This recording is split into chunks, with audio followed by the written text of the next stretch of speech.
What is up, everybody? We are live back at Rec Philly. It's the Blitz Boys, the Philly Blitz. We powered by 14th and Market. Sorry, it was a long night yesterday. Okay, I'm about to ask you guys how you're feeling, but man, I'm sure y'all can hear it in my voice. It was a long night. Very, very long night, brother. That game had everything, bro. Lightning strikes, turnovers, delays, everything, dog. Everything. Part had me walking around the streets of Philly at 1:30 in the morning, man. Listen, we took the train. I wanted pizza. We had to walk to Domino's. It's how it goes, dude. You know, you're not going to get behind the wheel, not going to pay for an Uber. We're going to walk. And that's what we did. And it built character. Correct. Huh? Responsibly correct. How are you feeling? Well, beloved dub, you guys. It was, like you said, a long night. It was been a long day between the ride, the pregame pod, the tailgate. I'm sure you guys had a chance to see Pierre running the streets of Philadelphia at the tailgates. He fist bumped everybody he could find. Go Birds. Go Birds. Everybody that walked by, brother. And then the game itself. I mean, like you said, man, I'm sure you guys can hear. I barely have a voice right now. It had, like you said, it had everything that you could ask for in that game, man. Turnovers, good quarterback play, bad quarterback play, wide receiver ones, some non-wide receiver ones. It was a weird game, man. And yeah, the weather delay was crazy. I mean, Pierre and I had just gone down to just get another beer or something. And then we were looking. I saw lightning in the distance and I was like, oh, jeez, I hope it's going the other way. I hope it's not coming towards here. Get back to our seats, and lightning came closer. We were just sitting there for a minute. We didn't even know, what was going to happen. Whether there was going to be whether it was going to come back on. What was going to be happening? I asked 3 people who were around us who were on their phones. I'm like, did you see anything? Did they say anything? So then we were just like, all right, we were just trying to give a time. We'd be like, okay, then we'll just head home because whatever, you don't even know if it's going to come back on. And then we're like, all right, let's just go to the pro shop. That's where Pierre bought his entire current fit. The Buddy Ryan fit. You feel me? That's why we waited on game time. We talked about it. That's why we waited on the tickets, bought them late, saved money, got you a sweatsuit, tracksuit. Sweatsuit? Tracksuit. I don't know, man. I'm so tired. But yeah, it was then they announced, John Clark announces 11:30. We're gonna be back in the stadium. So we got back to our seats. Honestly, why did they start the game again? Yeah. It was a waste of time, dude. Oh my God. Nothing happened. They were just tired. Like everybody was just exhausted because they went to the locker room. They got cold for, an hour and a half almost. And they went back out there. Everybody was already tired too. Because like we're tired as fans. Like imagine playing the game. Then you go inside, you finally get a rest for a second. And then all of a sudden it's like, oh, no. You got what? 16 minutes left to play, and I mean it showed. The offenses just weren't as crisp as they were earlier in the game. Yeah, and it sucks when they stopped it because it felt like the game was getting good. We were just going back and forth. It was awesome to see. Yeah, man. I mean, it was. I don't want to call it a waste of time. I mean, I spent a lot of money on those tickets. But I mean, like you said, the offenses before and after the rain delay, it somebody said it in the crowd once it happened, like it shot in the foot to the Eagles' momentum. They just got the turnover. That was essentially, I think they were up 4 at the moment. A touchdown right there essentially puts that game away. Mm-hmm. At least with the way the offenses were playing in the second half. And then boom, a rain delay strikes. You come back, I believe they go 3 and out. Yeah. And we find ourselves in the middle of a dogfight with the Dallas Cowboys at 4:30 in the morning. Dude, I just was like, please, can we finish this game? I just was like praying for like the ball to for them to just run out the clock. As soon as they had the ball, I told Pierre, I was like, I think it was like, well, they just kept turning it over, like not turning it over, but just handing it back and forth between the two, which was so frustrating. I was just like, dude, please just like run out the clock. Like, wait, same score. But hey, what can you do? It was a hell of an experience. It was fun. They gave out the pennants. It was cool, dude. I really enjoyed it. And you know what? I'll say it. I was wrong. Banner drop, electric, dude. I was lit to say the least. And I was screaming, and there were like season ticket holders next to us who were like, we respect it. And that was the greatest compliment I could get. So it was a great time. But let's do you guys have anything else to talk about from the game? Let's get down to the nitty gritty. Yeah, the nitty gritty. All right, then let's get into our big picture takeaway here. You want to start first, Pierre? Give it a second. I could take it from here. Well, big picture takeaway is kind of like what I started with yesterday. It's not about reinventing the wheel. You do what you got to do to get out of the football game with a victory.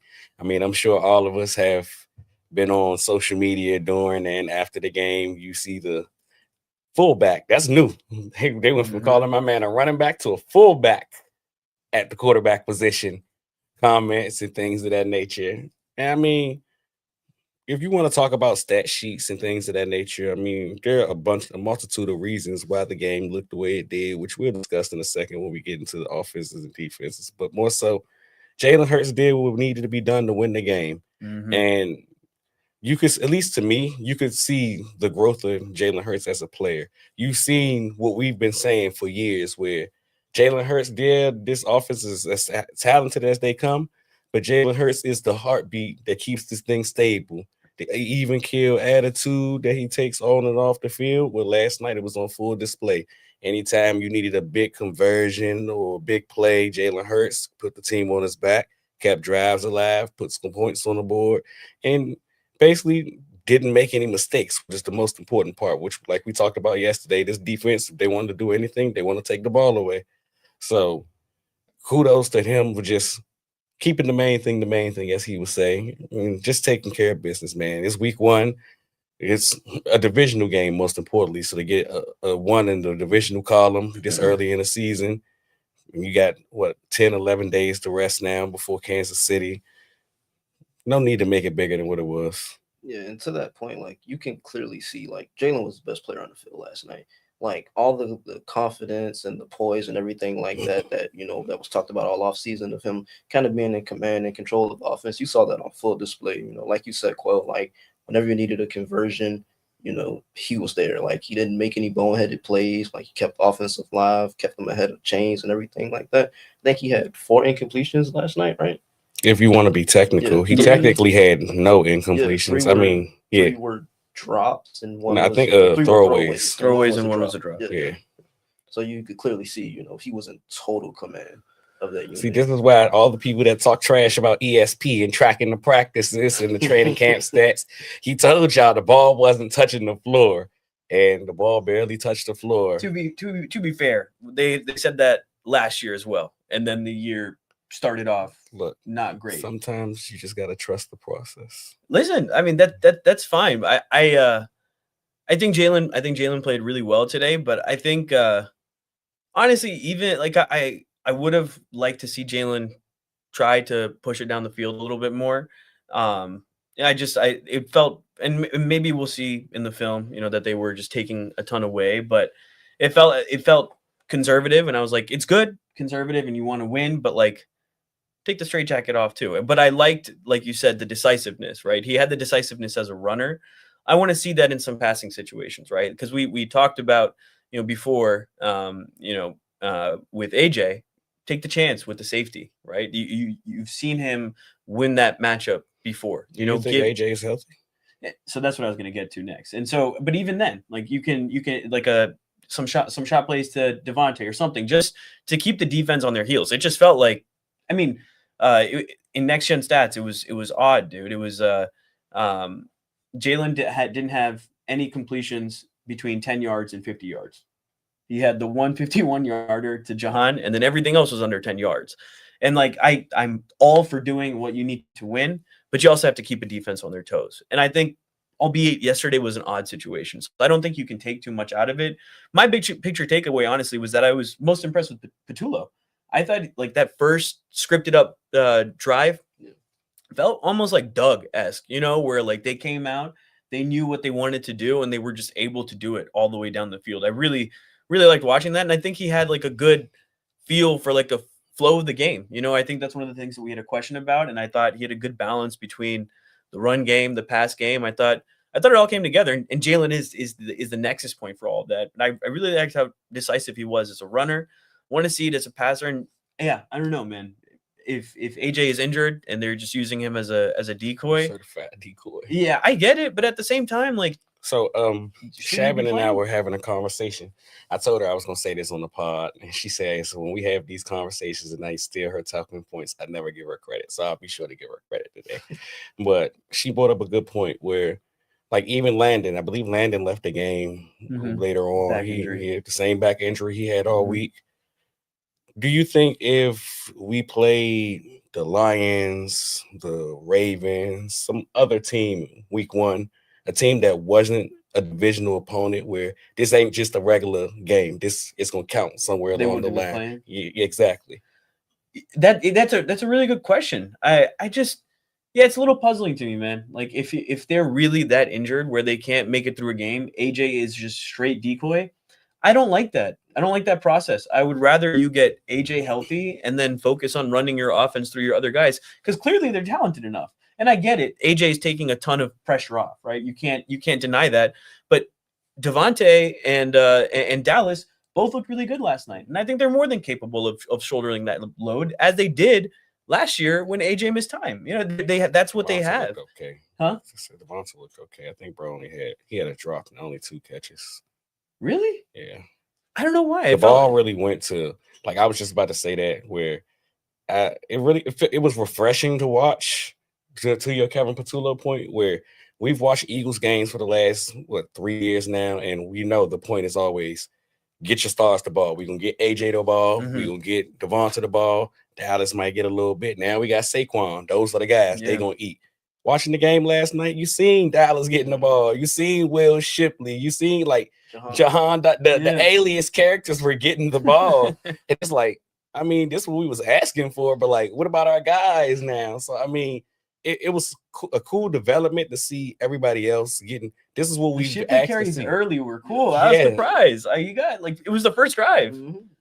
this little slip screen to Will Shipley. I was like, okay. AJ Dillon had a nice little tough carry in there. Like everybody carried their weight, for lack of a better term, or in terms of skill positions on the offensive side, with the exception of the two guys at the receiver position, which I mean, some of that could be due to Jalen Hurts. Some of that could be due to. So before we continue on the offensive front, let me get to my big picture takeaway because I'm gonna switch gears. Oh, I didn't finish mine either because we kind of kept getting sidetracked. So let me finish mine then. Yeah. My other part of the big picture takeaway, big shout out to Big JD. Yeah, big shout out. 90, dude. I was genuinely impressed, and I signed up onto the bandwagon earlier when he was found at the comic book shop. I was like, all right, kindred spirits. Like I feel it, but I lost the stat now, but I think he and Morrow played 90% of the snaps, dude. Yeah, after Jordan played 53 out of a possible 61 snaps. Shout out to the rain delay, I'm sure.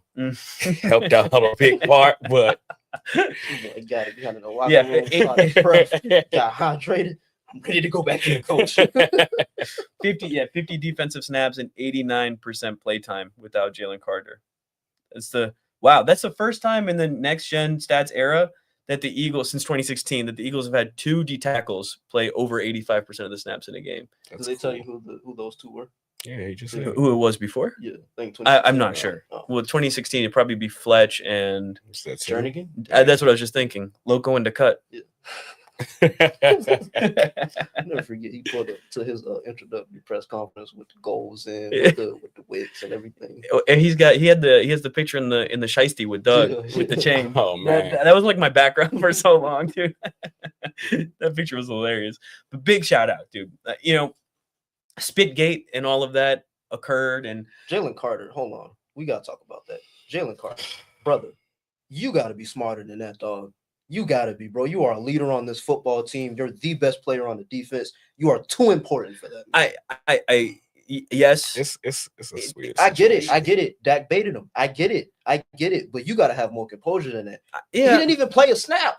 I know, but like, it's the second man who always gets caught. But like, Dak was on BS too. And the announcers, like, they didn't even realize, and it's because of the rain delay.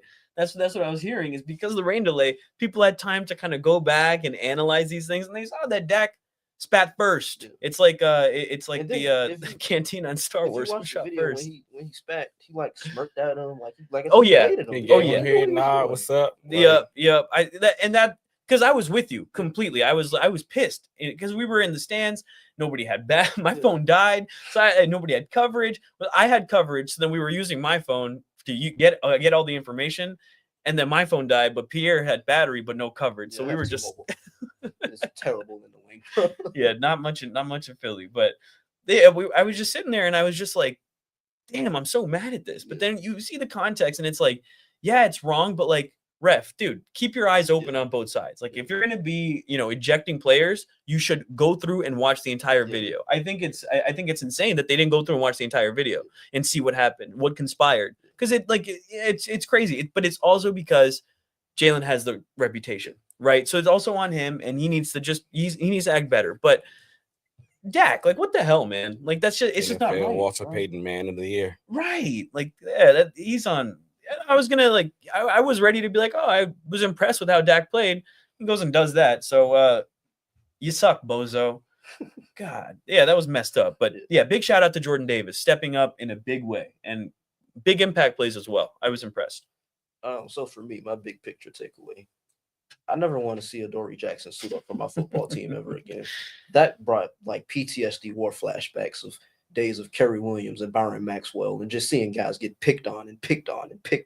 Like they just kept going they just kept going at them. I know y'all probably ain't had a chance to watch the All-22 yet. I haven't either, but hell, the angle from where my seats was at was basically a clear All-22 view, and you could see, like, I seen it happening in real time. They line up, CD in the slot, Pickens, Quinyon found Pickens. For the longest part of the game, Quinyon's responsibility was George Pickens. And Coop was supposed to be responsible for CD. And they said, let's have, what's his name, Turpin on the outside with Jackson. They'd motion Turpin in. They go into a bit of a stack look. So now technically CD's the outside receiver. And it's way too late for the Eagles to make any changes. So now you just stuck with CeeDee Lamb matched up one-on-one with Dory Jackson on multiple plays. And it's like, oh, brother, what can you do about this? It's a good way to put it, It was Pierre. demoralizing, bro. Yeah, every time, bro. I'm like, there's a Dory Jackson again. It's a Dory Jackson again. Man, when he got picked on by Turpin, that's when I lost all faith. Turpin was sitting there trying to stiff arm him to oblivion. Like he had no fear in his heart. Did you see on the Miles Sanders run? Like, I don't know if y'all saw the video, but like he was trying to like come up and run support. He just got shoved to the ground. Like just that's who he's always been. And that's the thing about it. It reminded me a little bit of the Michael Jaquette game, where it's just like as soon as like they taste blood in the water, they're gonna keep coming after you. And that's really what happened. There's just not much he could do. Then he got injured for a little bit. Ja'Cory That's what happened. I just thought he got benched. I was in the crowd they benched him. No, he was in the medical tent. They put in Ja'Cory Bennett, has a pass breakup, gets a penalty. And I think Ja'Cory, at least from my view, the numbers, it looked like I think he was 3 for 3. He gave 3 targets, 3 receptions. To like 20 yards. Yeah. But based on my view, it looked like Ja'Cory played well. He played with a whole hell of a lot more heart than Adoree. He came up and won support. He wasn't scared to make tackles. He was very competitive against Big Jake Ferguson. We got 10 days before Kansas City Chiefs, right?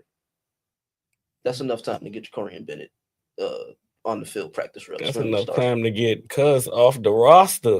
They just cut APR. I'm like, why y'all ain't cut Dory Jackson? Yeah, they're not cutting Adoree Jackson because they don't know who they're gonna really use. So yeah, until somebody is able to step up in that room, it's the same thing we talked about since the summer. Nobody has laid claim, and Keely Ringo is officially third string. So it's been disappointing fall for grace. Called it, dude. It was never. He's so athletic, but it's just not there, dude. He doesn't have like the short year quickness. Or maybe he can come on strong later in the year and figure something out. But like, I feel like there's got to be a trade or something. Yeah, they may, because Corey Bennett is good, but he also has been injury prone in Las Vegas. Like he had issues staying healthy. So if we're depending on him to be our starter and then he gets injured, we're cooked, dude. Yeah. You know, so you're not interested in any Mac McWilliams action? I'm interested, but like he's got to step up to the plate as well. He's got to get the ball rolling. It's the Eli Ricks action. No. Listen, brother, I'm desperate again. We were spoiled last year. It was nice, and now I'm just like, dude, like we have no corner on the other side. It's just like, it was garbage, but I don't know. It was kind of a mess, but I don't know. Anything else big picture takeaway wise? No, I think we can get into the temperature check. Yeah, I think we kind of gave it there. So do you guys want to just give a temperature? I'm feeling a cool 72 to 71 degrees Fahrenheit. Yeah. On Patullo, like you were saying, he would have been my guy for temperature check. I thought offensively, I think, like you talked about to start the game, I feel like he had a good approach. You could tell there was a concerted effort to get Dallas Goedert involved, to get John Dawson the ball. But again, like we said, like you cannot go a full 4 quarters without getting AJ Brown a single target. One target, that's terrible. That's terrible, right? And so, like I said, I think, to start off, it was pretty good. I like what I saw from him, but it leaves me wanting more. Yeah, but even with the AJ thing, like I said, I brought it up too.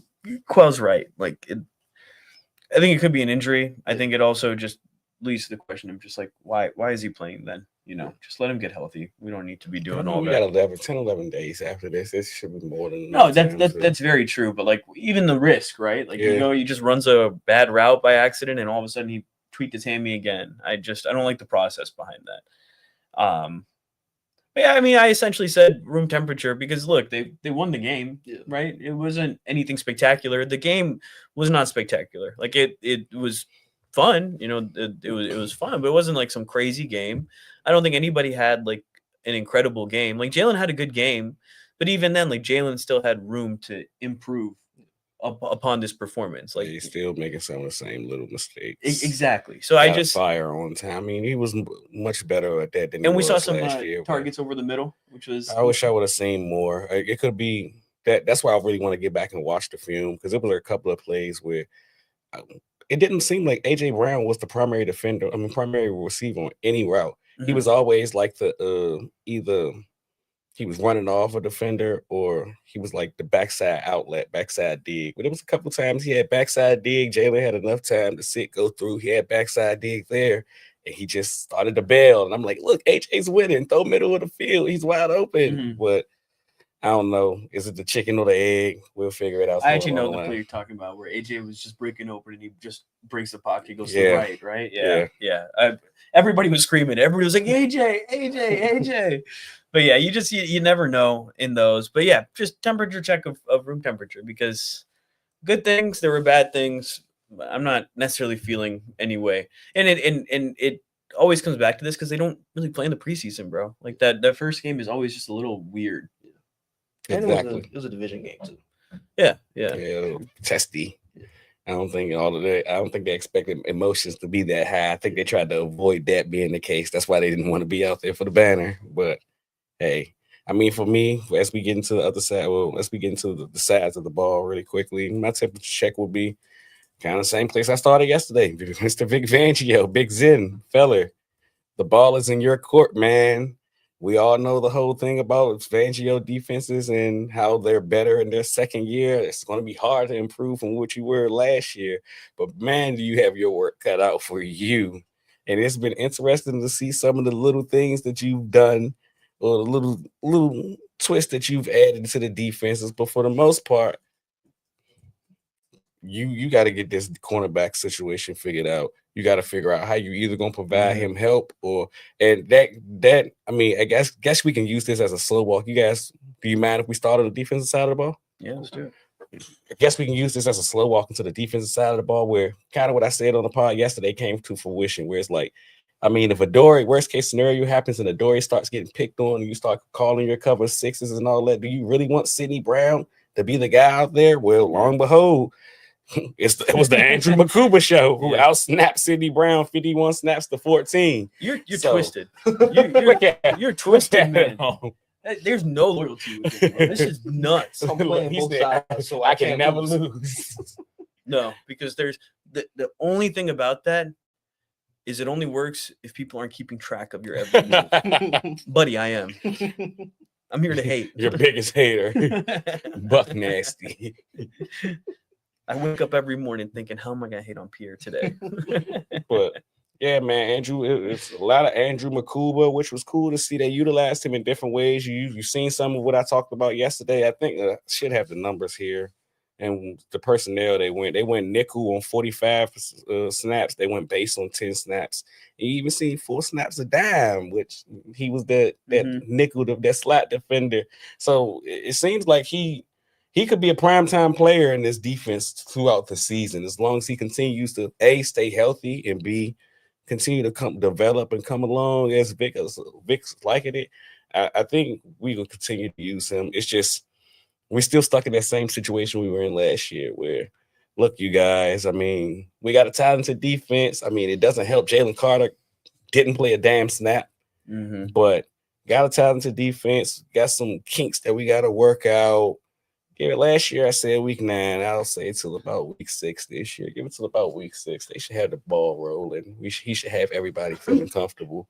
But it's going to take some time. You're going to have a couple games. Hopefully the Tampa game don't look like it did last year. I'm surprised you said week 6 instead of week 9 because, like, with last year, right? Like we had vets. Last year we had vets. This year there's a bunch of young kids. That's why I'm a little like it's more than the coaching staff this year, though. You think they're just a little bit more experienced? Coaching staff are more experienced. While you have a lot of young guys on the defense playing important parts, you also have a multitude of guys who have been here before. So not only do you have the coaching staff there, but they have on the field teammates who can help. Basically, you have people to help put them in position quicker than what you did last year, where everybody was learning the system. Yeah, I also just think because they don't have a corner. Like, Oh, that's why. shit. I Like mean, yeah, that's also that. why I'm just kind of like, oh, There's man, that. like what are they gonna do there?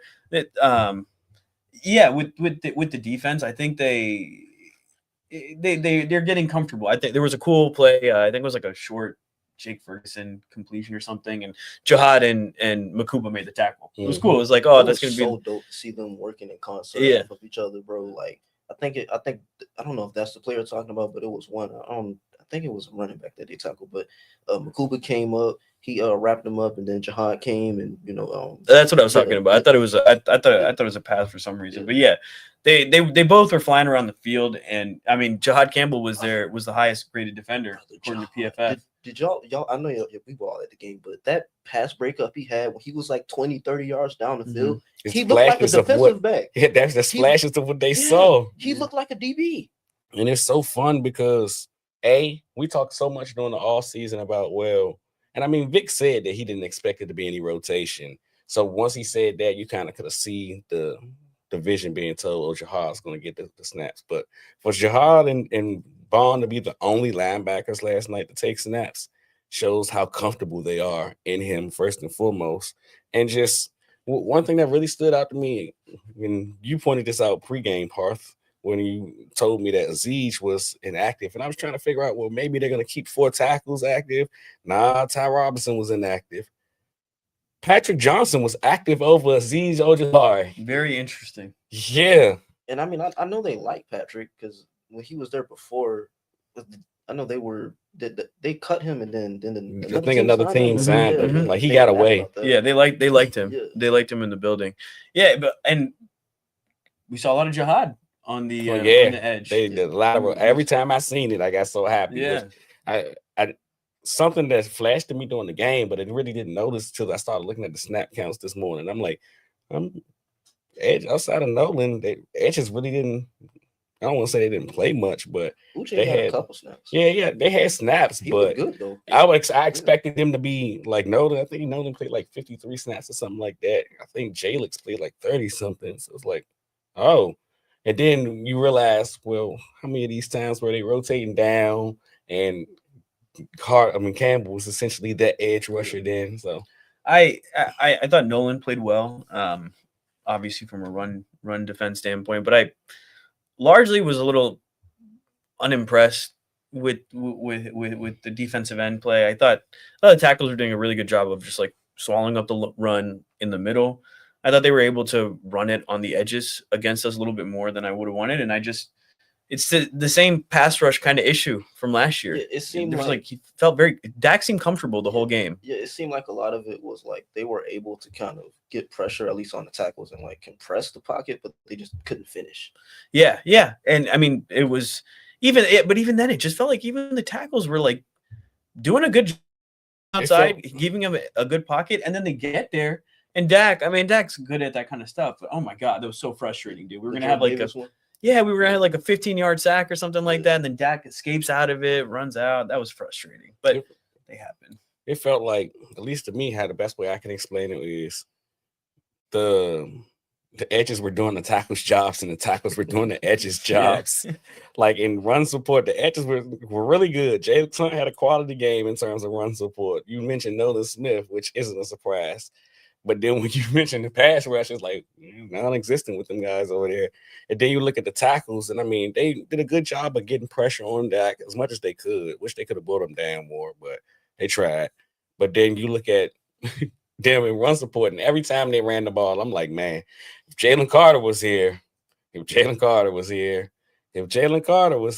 it's like, man, like that whole first drive, it felt like a gut punch. Like, yeah, this your fault, Jalen. They wouldn't have scored here if you was here. Like, man, what can you say? Okay, so let's I think we touched on the defense a little bit. We have a shorter pod today. Pierre's traveling back to Savannah. I gotta travel again. Quill's heading back to DC. So let's just touch on the offense real quick, and then we can wrap on up. And I'm sure if we have like any other observations, we'll probably talk about them next week because we never keep to the schedule, and then we can tweet some out as well. But offensively, I think we touched on it earlier as well. I think we in our big picture takeaway, we gotta keep those brief because we basically just had the whole conversation. But yeah, the offense looked good. The Saquon runs were creative. They were good. It was fun to watch Saquon back again. He'll have that the one-handed catch he had. Yeah, that was beautiful. Did he spin or did he just juke the dude? Yeah, so dope. It was and he dropped one guy. Yeah, no, it was crazy. And that's what I'm about to say. Like you saw many of the 8-yard, the most amazing run you've ever seen. That makes like 5 guys miss and then gets like 8 yards, and it was fun. Funnily enough, the longest run of the night, won Miles Sanders. But on that play, Zach Bond reached the fastest speed he has in the NFL, 20.68 miles per hour, to hawk him down and get him. But how'd you guys feel about our offense? Like I said, I mean, I think there was some good in the first half. Like I said, they seemed like they wanted to establish a rhythm, like you talked about, Parth, on that first drive. It seemed like they came out, they had a general idea of what they wanted to do. They hunted matchups, they moved down the field. They scored on the first drive, didn't they? Mm-hmm. They scored on almost every drive. Almost every drive, yeah. Because I think they had. Oh, shout out to Jake too. Yeah, 58-yard field goal. And the win. In the win was too. A boomer. Yeah, because they had 7. Was it 7 total possessions? I think I got my swagger back. Oh. Yeah, and Chris Collinsworth hating on him, saying he's not a long distance kicker. That's the stupidest thing I've ever ridiculous. He had a down year. They just look at stats, man. Watch the ball. Yeah, but 1 for 7 and 50-yard kick. He can't do that. To score 24 points on 7 possessions, that's a good output. I feel like that's a really good output. Like I said, I think there was some good, there was some stuff to build off of, there's some stuff to improve. So I mean, all in all, I think offensively, I was, I guess, impressed. Yeah. Well, I mean, impressed is one way to put it. I mean, like I continue to say every year, I don't expect them, nor do I want them to be playing their best football week 1 of the football season. It's a marathon, not a sprint. Mm-hmm. So just continue to stack wins. The most important thing about the offense is the continuity. It didn't look too much different from what we had last year. I mean, outside of the whole getting the outside characters involved, which, I mean, again, we wanted that to happen. It didn't look too much different. You established the run, still took your occasional shot down the field. I mean, of course, as we know, I think the Eagles were right behind the Lions in terms of the least amount of shots down the field last year. So stay true to who you were, for lack of a better term. And, I mean, it's just a consistency thing. Just continue to see what worked last week, how you can continue to get better things after that, and get A.J. Brown healthy, man. Yeah.